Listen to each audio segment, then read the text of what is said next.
the early 1200s, native people lived here and they invested a lot of labor to build this fort. They must have feared some powerful enemies and built this for defense. They were settlers and they grew corn in these fields 800 years ago. For you Seneca people, these people were some of your first ancestors in the western New York area. This is 800 years ago. That would have been 40 generations before. That's how long your people have been around in western New York.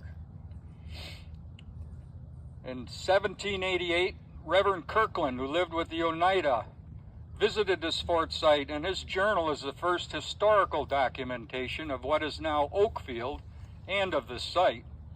In 1788, there were large 300-year-old oaks growing within this fort area, but he could still see the entire outline of the fort.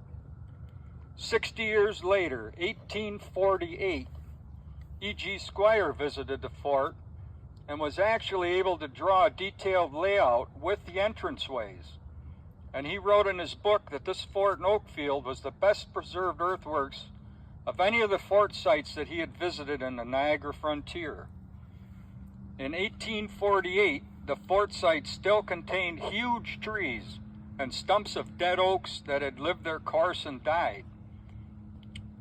Then, in 1958, a young lady archaeologist, Dr. Marion White, came here and excavated part of this field. She discovered the remains of the poles that were once supports for longhouses. One longhouse was 110 feet long. She also found the remains of the poles that made up the palisades. Okay, now we're going to go to the woods. We'll start right down in this corner.